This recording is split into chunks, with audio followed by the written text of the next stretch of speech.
Hello travelers, here's a quick and easy Genshin Impact build guide for the Anemo Archon himself, Venti. Venti is a 5-star Anemo Bow user who excels in crowd control and providing off-field support to his teammates. His kit is designed in a way that encourages quick rotations between units, allowing him to deal damage to multiple enemies at once. Now let's talk about the best weapons to use for Venti. The Elegy for the End is considered the best in-slot weapon for Venti. It offers a great balance of damage and overall team support. Its energy recharge main stat provides enough energy to meet most of Venti's rotational requirements, making it a top choice. If you don't have the Elegy for the End, don't worry.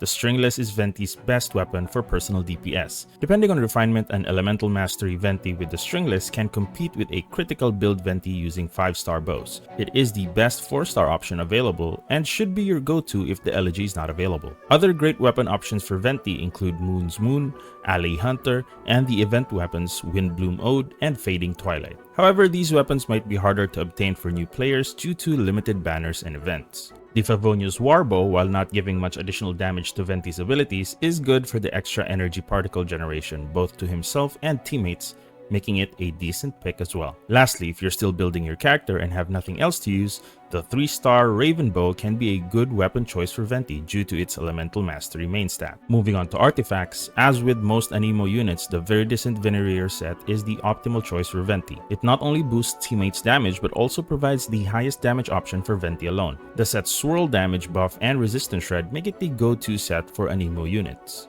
If you have another Anemo unit holding Viridescent Venereer on your team, you can also consider using the Gilded Dream set for Venti. However, if Venti is the only Anemo unit in the party, it is best to stick with the Viridescent Venereer. A mixed 2-piece set of Wanderer's Troop, Gilded Dreams, and Viridescent Venereer can also be a good choice if you are still building your Venti or farming for better rolls on your artifact sets. For new players, the 4-piece Instructor set can be used to provide an additional elemental mastery buff while you farm for the more recommended sets. When it comes to artifact main stats, prioritize Elemental Mastery Sands, Elemental Mastery or Anemo Damage Goblets, and Elemental Mastery or Critical Rate Circlets. Note that the Critical Rate Circlet is suggested only if you have the Favonius Warbow and have difficulties triggering its effect to provide energy to your team. Now let's talk about Venti's Constellations.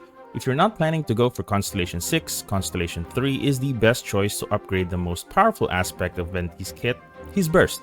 However, if you are not planning to take him to C3, it's best to keep him at C0 as the C1 and C2 buffs are not worth it and are more gimmicky than anything else. C1 focuses on improving his charge attacks, which he doesn't really do, and C2 focuses on increasing damage on enemies launched by his elemental skill, which only applies to small and light targets. Moving on to talents, it is recommended to focus on upgrading Venti's Elemental Burst first, followed by his Elemental Skill, and lastly, his normal attack. Now let's talk about some playstyles for Venti. The most common move is to cast his Elemental Skill, followed immediately by his Burst. However, it is important to note that Venti's Burst aims at the nearest target, and the Storm Eye appears at a fixed distance away from Venti. This means that you need to be careful and consider which enemy is nearest to ensure that Venti fires his Burst in the right direction, avoiding obstacles and maximizing its effectiveness. Lastly, let's discuss some of the teams best paired with Venti. While Venti can be put on almost any team that uses Kazuha or Sucrose, here are a few personal favorites. The Morgana team consisting of Venti,